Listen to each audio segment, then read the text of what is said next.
एक बार एक राजा शिकार के उद्देश्य से अपने कबीले के साथ किसी जंगल से गुजर रहा था। दूर दूर तक शिकार नजर नहीं आ रहा था। वे धीरे धीरे घनघोर जंगल में प्रवेश करते गए। अभी कुछ ही दूर गए थे, उन्हें कुछ डाकुओं के छिपने की जगह दिखाई दी। जैसे ही वे उसके पास पहुंचे कि पास के पेड़ पर बैठा तोता बोल पड़ा, पकड़ो पकड़ो, एक राजा आ रहा है। के पास बहुत सारा सामान है, लूटो लूटो, जल्दी आओ जल्दी आओ। तोते की आवाज़ सुनकर सभी डाकू राजा की ओर दौड़ पड़े। डाकुओं को अपनी ओर आते देख राजा और उसके सैनिक दौड़कर भाग खड़े हुए। भागते भागते कोसों दूर निकल गए। सामने एक बड़ा सा पेड़ दिखाई दिया। कुछ देर सुस्ताने के लिए उस पेड़ के पास चले गए। जैसे ही पेड़ के पास पहुंचे, उस पेड़ पर बैठा तोता बोल पड़ा, आओ राजन, हमारे साधु महात्मा की कुटी में आपका स्वागत है। अंदर आइए, पानी पीजिए और विश्राम कर लीजिए। तोते इस बात को सुनकर राजा हैरान में पड़ गया और सोचने लगी, एक जाति के दो प्राणियों का व्यवहार इतना अलग अलग कैसे हो सकता है।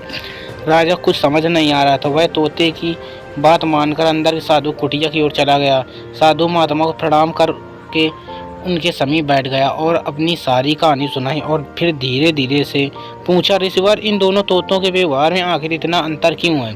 साधु महात्मा धैर्य से सारी बातें सुनी और बोले, ये कुछ नहीं राजन, बस संगति का असर। डाकुओं साथ रहकर तोता भी डाकुओं की तरह व्यवहार करने लगा और उनकी भाषा बोलने लगा।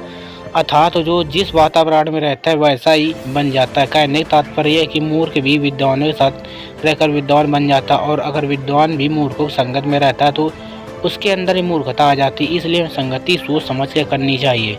आपकी स्टोरी अच्छी है, चैनल सब्सक्राइब करें।